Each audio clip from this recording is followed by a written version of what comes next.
जय हिंद प्यारे देशवासियों। आज जो है हम सी प्लस प्लस ट्यूटोरियल्स का दूसरा वीडियो में जानेंगे basic structure of C plus plus program. तो ये हमारा सी प्लस प्लस ट्यूटोरियल का जो है फोल्डर है। इस पर हम क्या करेंगे, राइट क्लिक करेंगे बेसिकली और शो मोर ऑप्शन पे क्लिक करके ओपन विद कोड कर लेंगे। ओपन विद कोड करने के बाद जो है हम यहाँ मैंने एक पहले से ही इसको मैं अभी के लिए डिलीट कर देता हूँ इसको। देखो यहाँ पे हम लोग मूव टू रिसाइकल बिन, पिछले वीडियो में हम लोग यहाँ पे पढ़ चुके थे। ये जो आइकन है हमारा, ये क्या है, एक नया फाइल क्रिएट करने का, और ये जो है एक नया फोल्डर क्रिएट करने का। ओके, तो देखो ये हम यहाँ से एक नया फाइल क्रिएट कर देंगे जिसका नाम हम रख रहे हैं ट्यूटोरियल 2.cpp। अब देखो इसके अंदर आ गया। अब यहाँ पे जो है इसको हम थोड़ा सा जूम कर लेते हैं। अब देखो जूम कैसे कर रहे हैं, जूम इन कर रहे हैं। देखो कंट्रोल और माउस व्हील को जो है घुमा के हम क्या कर रहे हैं, माउस व्हील को अप एंड डाउन करके हम जूम इन जूम आउट कर रहे हैं। ठीक है, तो अब देखो इसको यहाँ पे हम अपना प्रोग्राम लिख लेते हैं। और ये जो है आप लोग भी कर सकते हो, अगर VS कोड में आप प्रोग्राम कर रहे हो तो कंट्रोल और माउस व्हील को घुमा के जो है आप जूम इन जूम आउट कर सकते हो। इसके लिए आपको यहाँ ये जो है गियर बटन यानी मैनेज जो है इस पे जाना है और उसके बाद सेटिंग में जाना है। सेटिंग में जाने के बाद जो है क्या करना, आपने यहाँ सर्च बार में टाइप करना है माउस व्हील। देखो जैसे मैंने माउस टाइप किया, यहाँ पे हमारा आ गया एडिटर माउस व्हील जूम। इसको क्या करना है, आपने चेक कर देना है, यानी कि इसको चेक कर देने के बाद जो है आप लोग क्या कर सकते हो, माउस व्हील देखो मैं यहाँ पे कर रहा था, इसको दबा करके आप छोटा बड़ा कर सकते हो फ़ॉन्ट साइज को। तो मैं इतना पे रहने देता हूँ और यहाँ पे एक प्रोग्राम लिख लेता हूँ बेसिक सा, S include iOS stream. Okay, using name space std। उसके बाद जो है नेम स्पेस में हमारा कुछ गलती आ गया है। देखो नेम स्पेस के लिए ए लगाएंगे यहाँ पे, नेम स्पेस std। अब जो है हम यहाँ पे क्या कर रहे हैं, इंट मेन, और उसके बाद जो है हम यहाँ पे हम ओपन एंड क्लोज पैरेंथेसिस। उसके बाद जो है हम बॉडी स्टार्ट करके लिखते हैं, कुछ भी लिख देते हैं यहाँ पे सी आउट, और सी आउट के बाद देखो एंगुलर ब्रैकेट में हम डबल कोट के अंदर लिख देते हैं हेलो लर्नर्स LER। यहाँ पे मिस्टेक हो रहा है, लर्नर्स लिखने के बाद देखो हम क्या कर देंगे, इसको फिर से डबल कोट यानी एंगुलर ब्रैकेट के अंदर लिख देंगे इंड L और सेमीकोलन लगा करके नीचे फिर लिख देंगे रिटर्न जीरो। अभी के लिए आपको इस सब कुछ भी ध्यान में नहीं रखना है, आप बस इसको देखते चलो, आगे हम इसको एक्सप्लेन करेंगे अच्छे से, तो टेंशन नहीं लेना है आप लोगों को। कंट्रोल S से इसको सेव किया और यहाँ जो है ये प्ले बटन, इस पर जो है रन कोड करके लिख के आएगा। इस पर आप क्लिक कर दोगे तो आपका जो कोड है वो क्या हो जाएगा, रन हो जाएगा, और ये ऑटोमेटिकली क्या कर देगा, एक फाइल बना लेगा। एक फाइल बनाएगा .exe का, देखो यहाँ पे दिख रहा होगा ट्यूटोरियल 2.exe का फाइल बनाया, और उसके बाद जो है ये एग्जीक्यूट किया और हमारा प्रोग्राम रन किया। देखो यहाँ पे ये प्रिंट करके दे रहा है हेलो लर्नर्स। ठीक है, यहाँ जो प्रिंट करके दे रहा है हेलो लर्नर्स, इसको अभी के लिए हम जो है कट कर देते हैं। अब यहाँ पे हम लोग समझेंगे ये हैश क्या है, इंक्लूड क्यों दिए, iOS स्ट्रीम क्या है, यूजिंग नेम स्पेस क्या है, std क्या है, इंट मेन क्या है, ये curly braces, open curly braces और क्लोज कर्ली ब्रैसेस क्यों लगा है। तो इस सब को हम लोग आसानी से समझेंगे। तो चलते हैं पीपीटी पे और भी ज़्यादा अच्छा से समझने के लिए बारीकी से। तो देखो पीपीटी में आ गई वही प्रोग्राम, सेम प्रोग्राम यहाँ भी लिखा हुआ है। देखो S include iOS stream using name space std int main लिखा है, फिर वही मतलब सेम जो हमने वहाँ पे लिखा था अपने एडिटर में वही लिखा है। अब नेक्स्ट स्लाइड में चलते हैं। तो देखो हैश जो होता है हमारे प्रोग्राम में, हैश का मतलब होता है प्री प्रोसेसर डायरेक्टिव्स। ओके, और इंक्लूड जो होता है, इंक्लूड का मतलब होता है कोई भी चीज़ को हम इंक्लूड कर रहे हैं अपने प्रोग्राम में, इंपोर्ट कर रहे हैं। देखो यहाँ पे मैंने लिखा है इंक्लूड, इसका मतलब होता है कि किसी भी चीज़ को अपने प्रोग्राम में हम जो है इंक्लूड कर रहे हैं यानी कि इंपोर्ट कर रहे हैं, यहाँ पे आप देख सकते हैं इंक्लूड, है ना। हाँ, और हम यहाँ पे इंक्लूड क्या कर रहे हैं, आईओ स्ट्रीम को, किसको इंक्लूड कर रहे हैं, आईओ स्ट्रीम को इंक्लूड कर रहे हैं। ओके, तो देखो यहाँ पे, है ना, तो आईओ स्ट्रीम को हम इंक्लूड किए, ठीक। अब देखो उसके बाद आईओ स्ट्रीम क्या होता है। ओके, तो यहाँ पे देखो it is a header file. IO stream क्या है, एक हेडर फाइल है। क्या है, एक हेडर फाइल है जिसके अंदर हमारा जो है सी इन सी आउट ये फंक्शन जो है स्टोर रहता है। वो कहता है भैया ये सब चीज़ रेडी है, आप इस सब चीज़ को यूज कर सकते हो अपने प्रोग्राम में, इसलिए हम जो है आईओ स्ट्रीम को इंक्लूड करते हैं। ऐसा जरूरी नहीं कि केवल एक ही जो है ये आईओ स्ट्रीम ही हेडर फाइल है, बहुत सारा हेडर फाइल है। आगे जैसे जैसे हम लोग को यूज करेंगे वैसे वैसे सबके बारे में जानेंगे। तो देखो ये हेडर फाइल जो है, और इसमें जो ये आई है, आई का मतलब होता है इनपुट। क्या होता है, आई स्टैंड फॉर इनपुट होता है, और ओ का मतलब होता है क्या, आउटपुट। ओके, यहाँ पे मैंने लिख रखा है। अब देखो name space S T D, name space S T D जो लिखे using name space S T D, S T D का मतलब होता है स्टैंडर्ड नेम स्पेस। क्या होता है, स्टैंडर्ड नेम स्पेस। अब सपोज करो आपके कोई दोस्त हैं नीतीश, ठीक है, आपके घर के पास 5 नीतीश हैं। अब 5 नीतीश में किसी के पापा का नाम है रोहन, किसी के पापा का नाम राकेश, किसी का मुकेश, यानी कुछ भी नाम है, सबके पापा का नाम अलग अलग है। तो आप क्या करोगे, आप जब नीतीश को बुलाओगे तो किस नीतीश को बुलाओगे, उसके लिए तो आपको कहना पड़ेगा कि नीतीश जिसका पापा का नाम ये है उसको बुला के लाओ। तो हम जो है ये ऐसा नहीं है कि केवल इसी को यूज करते हैं। सी आउट फंक्शन को जब हम यूज करेंगे तो सी आउट फंक्शन यूज करने के लिए हम ऊपर में name space S T D लगाएंगे। क्यों लगाएंगे, क्योंकि ये जो है हमको डायरेक्ट लेके जाएगा। जैसे हम बोलेंगे कि भैया राकेश का जो लड़का है नीतीश, उससे मुझे मिलना है, तो किसी से पूछेंगे वो डायरेक्ट राकेश के बेटे नीतीश के पास पहुंचाएगा, है ना कि दूसरे जगह। तो जब हम using name space S T D लगाते हैं और यहाँ पे सी आउट लिखते हैं, ये सी आउट फंक्शन कहाँ स्टोर रहता है, स्टैंडर्ड नेम स्पेस में। देखो ये डायरेक्ट हमको क्या कर देगा, अच्छा हाँ हाँ, वो स्टैंडर्ड नेम स्पेस में जो है ये एक सी आउट फंक्शन है जो क्या करता है, चीज़ों को प्रिंट करता है। और ये जो डबल कोट दिख रहा है, इस डबल कोट के अंदर जो भी चीज़ है वो सब क्या कहलाता है, स्ट्रिंग। ठीक है, इसके अंदर हम जो भी चीज़ लिखेंगे सी आउट में एंगुलर ब्रैकेट लगाने के बाद और डबल कोट के अंदर, वो एज इट इज़ क्या हो जाएगा, प्रिंट हो जाएगा। जैसे देखो हम रन किए तो देखो हमारा यहाँ पे फिर से आ रहा है क्या चीज़, 1 सेकेंड,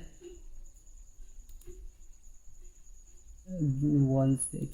तो देखो यहाँ पे जैसे हम क्या करते हैं, रन करते हैं, तो ये जो है हमारा क्या प्रिंट करके दे रहा है, हेलो लर्नर। ठीक है, तो डबल कोट के अंदर में जो भी होगा वो सब क्या कहलाता है, स्ट्रिंग कहलाता है। ठीक है, यहाँ पे सिंगल कोट का भी आप यूज कर सकते हो। ओके, और देखो ये जो इंड एल है, क्या है, इंड एल है। इंड एल का मतलब होता है कि इस लाइन को इंड कर दो और दूसरी लाइन में कुछ भी लिखना होगा मुझे, तो वो दूसरी लाइन में क्या हो जाएगा, प्रिंट। जैसे सपोज करो यहाँ पे हम जो है फिर से यहाँ पे एंड एल करके एंगुलर ब्रैकेट में लिख रहे हैं, फिर से लिख रहे हैं हेलो वर्ल्ड, WRLD वर्ल्ड। ठीक है, अब जो है इसको जब हम कंट्रोल ऐसे सेव करेंगे और यहाँ पे फिर से जब इसको रन करेंगे तो ये देखो क्या करके देगा, एक लाइन में हेलो लर्नर्स प्रिंट किया और दूसरी लाइन में क्या किया, हेलो वर्ल्ड। ठीक है, तो आप लोग ये समझ गए होंगे कि एंड एल का यूज हम लोग क्यों करते हैं। तो पीपीटी से फिर से आते हैं, यहाँ पे देखते हैं। अब देखो यहाँ पे नेम स्पेस एसटीडी का मतलब होता है ये जो है स्टैंडर्ड नेम स्पेस है। ठीक है, इसके अंदर जो है सी इन और सी आउट जो है जब हम यूज करेंगे तो वो डायरेक्ट हमको कहाँ से मिलेगा, स्टैंडर्ड नेम स्पेस, जो हमको क्या हेल्प करेगा, सी इन। और सी इन जो है यहाँ पे हम लिखे हैं, आगे देखेंगे।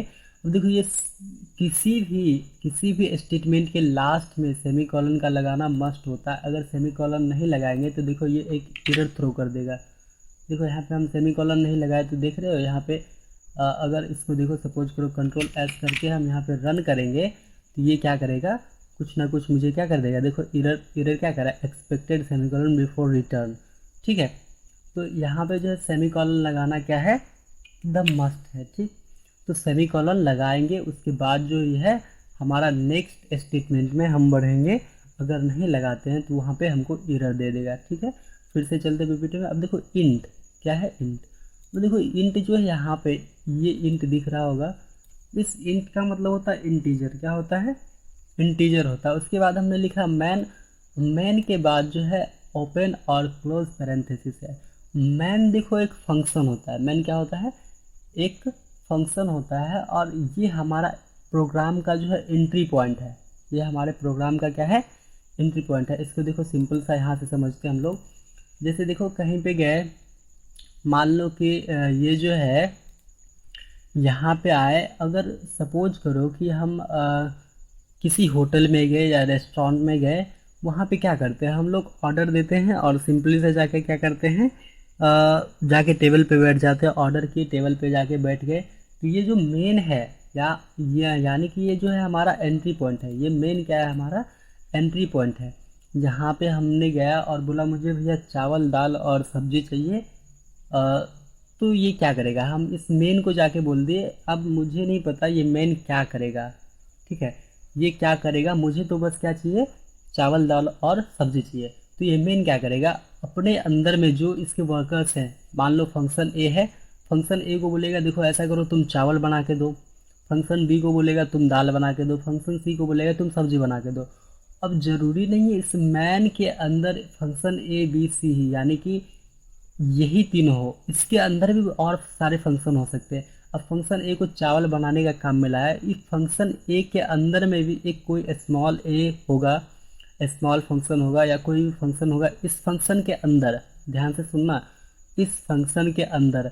तो ये क्या करेगा, ये इसको बोलेगा जाओ भैया चावल खरीद के लाओ, फिर बी को कहेगा कि तुम जाओ धो के लाओ, सी को बोलेगा कि जाओ तुम जो है इसको पहले जो है, सॉरी बी को बोलेगा जाओ इसके कंकर सारे निकालो, सी को बोलेगा धो के लाओ, ठीक है।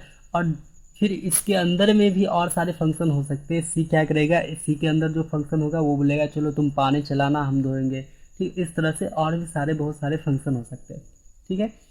अब फंक्शन बी को जो ये मैन ऑर्डर किया है कि तुम दाल बना के लाओ, तो ये कहेगा, इसके अंदर भी और सारे फंक्शन होगा कि दाल मार्केट से खरीद के लाना, तो वो ए को बोल दिया जाओ दाल खरीद के लाओ, ठीक है। अब ज़रूरी नहीं है कि यहीं पे सीमित हो जाए, यहाँ पे और भी फंक्शंस हो सकते हैं। ये क्या करेगा, अब इसको मार्केट जाना है तो ये गाड़ी लेगा, गाड़ी लेगा तो बोलेगा चाबी लाओ, और एक चलाने वाला साथ में चाहिए, ठीक है, तो वो किसी को और बोलेगा तुम बाइक ड्राइव करो, ठीक, इस तरह से और भी फंक्शन हो सकते हैं, ठीक।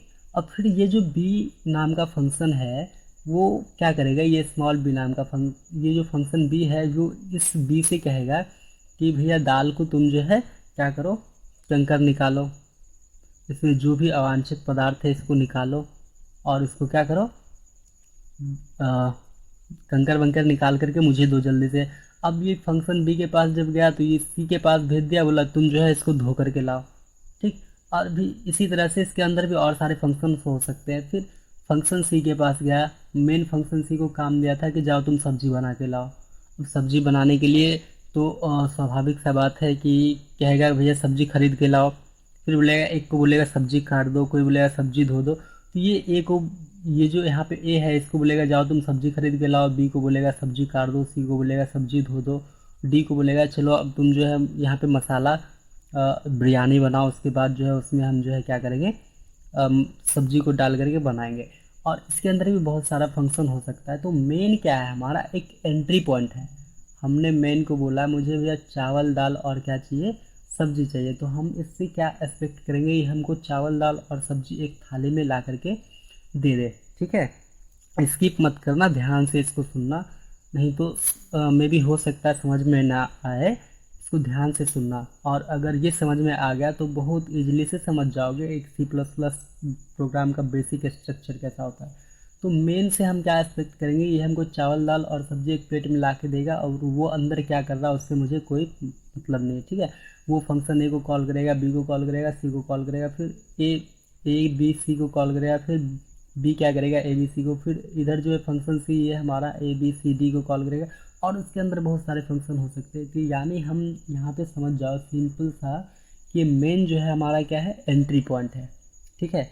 ये मेन क्या है, एंट्री पॉइंट है। और किसी भी प्रोग्राम में, ठीक है, सी प्लस प्लस का कोई भी प्रोग्राम हम लिखेंगे उसमें मेन का होना, हमारा एंट्री पॉइंट मेन ही होगा और कुछ भी नहीं हो सकता है, इतना ध्यान में रख लो। ये मेन ही होगा और अदरवाइज कुछ भी नहीं होगा। ठीक है, अब आगे चलते हैं। देखो ये जो ओपन और क्लोज पैरेंथेसिस है ये क्या करता है, ये हमको ये बताता है कि भैया ये जो है ये एक फंक्शन है। क्या है, एक फंक्शन है। ठीक है, अब आगे चलते हैं सी आउट पे। सी आउट देखो हमको हेल्प करता है आउटपुट प्रिंट करने में। क्या प्रिंट करने में, आउटपुट प्रिंट करने में। देखो जैसे हमने यहाँ प्रोग्राम में यूज किया सी आउट। ठीक है, तो ये हमको क्या कर रहा है, ये आउटपुट प्रिंट करने में हमको हेल्प कर रहा है। ठीक ना, अगर सी आउट को हम सी आउट नहीं ना लिख करके और कुछ लिखेंगे तो यह शायद हो सकता है मुझे आउटपुट प्रिंट करके ना दे। ठीक, अब उसके बाद हमने लिखा सीन। ऑब्वियसली सीन के बारे में इस प्रोग्राम में हमने कुछ भी नहीं लिखा, वो नेक्स्ट वीडियो में हम लोग सीन का यूज जब करेंगे तो बताएंगे, सीखेंगे उसके बारे में। सीन क्या होता है, यूजर से इनपुट लेना। यूजर से सीन का यूज करके हम क्या करेंगे, यूजर से इनपुट लेंगे। और देखो उसके बाद ये जो ओपन और क्लोज करली ब्रैसेस है, ये ओपन और क्लोज करली ब्रैसेस क्या करते हैं। देखो मैंने यहाँ इंट मैन के बाद ओपन और क्लोज पैरेंथेसिस लगा, उसके बाद क्या किया हम यहाँ पर ओपन करली ब्रैसेस लगाए, यानी करली ब्रैसेस जो स्टार्ट किए, करली ब्रैसेस क्या किए, स्टार्ट किए। अब इस स्टार्ट और एंड करली ब्रैसेस के अंदर में जो कुछ भी होगा वो क्या होगा, हमारा एक फंक्शन होगा। वो क्या होगा, हमारा फंक्शन होगा। ठीक है, ध्यान से सुनना है इस चीज़ को। ये क्या होगा, स्टार्ट और एंड करली ब्रैसेस के अंदर में जो कुछ भी होगा वो हमारा क्या होगा, एक फंक्शन होगा।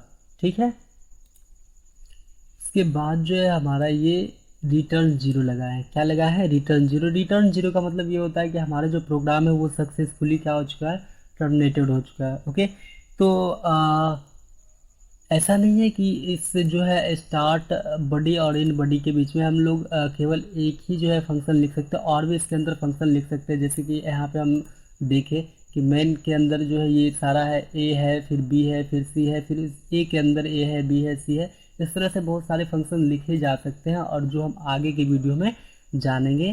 तो फिर से एक बार रिव्यू कर लेते हैं। देखो हैश का मतलब क्या होता है, प्री प्रोसेसर डायरेक्टिव, और इंक्लूड का यूज करते हैं किसी भी हेडर फाइल को अपने प्रोग्राम में इंक्लूड करने के लिए। और आई स्ट्रीम एक हेडर फाइल है जहाँ क्या होता है, सी इन और सी आउट क्या होता है, हमारा स्टोर रहता है, जो रेडी करके रखता है कि इसको यूज कर लो आप। अब देखो उसके बाद using name space S T D लिखे। एस टी डी का मतलब होता है basically standard name space, standard name space. और सी इन और सी आउट जो होता है वो कहाँ होता है, स्टैंडर्ड नेम स्पेस के अंदर होता है। ठीक है, आईओ स्ट्रीम के अंदर जो है एक स्टैंडर्ड नेम स्पेस है, उसके अंदर सी इन और सी आउट होता है, जिसको सी इन हमको क्या करता है, हेल्प करता है इनपुट लेने में, और सी आउट हेल्प करता है किसी भी चीज़ को प्रिंट करने में। ठीक, अब देखो इंट यानी इंटीजर मैन हमारा क्या है, एंट्री पॉइंट है, और ये ओपन क्लोज पैरेंथेसिस जो है ये हमको क्या बताता है कि ये जो है मेन क्या है, एक फंक्शन है। ठीक, अब देखो स्टार्ट बड़ी के अंदर हमने सी आउट लिख करके एंगुलर डबल एंगुलर ब्रैकेट लगाया, उसके बाद क्या किया, यहाँ पर डबल कोट के अंदर हम लिखे हेलो लर्नर्स। तो ये हमारा एक स्ट्रिंग है जो एज इट इज क्या हो जाएगा, प्रिंट हो जाएगा। अब यहाँ पे इंड एल लगाया, इंड एल का मतलब क्या होता है, न्यू लाइन। क्या होता है, न्यू लाइन। उसके बाद हम लिखे हेलो वर्ल्ड, फिर लास्ट में हम क्या कर दिए, रिटर्न जीरो, यानी कि हमारा प्रोग्राम सक्सेसफुली क्या हो चुका है, टर्मिनेटेड हो चुका है। ओके, तो आप लोग चाहो तो इसका स्क्रीनशॉट ले सकते हो समझने के लिए। यहाँ पे स्क्रीनशॉट आप ले सकते हो इजीली, मैंने पूरा लिख दिया है इसमें। और आप एक रिकॉल करने के लिए जब भी आपको टाइम मिले तो एक बार आप इसको देख लीजिएगा, तो आपको जो है सारा रिकॉल हो जाएगा कि कहाँ पे क्या होता है। ठीक है, आई होप कि आप लोगों को ये जो है समझ में आया होगा। तो मिलते फिर नेक्स्ट वीडियो में।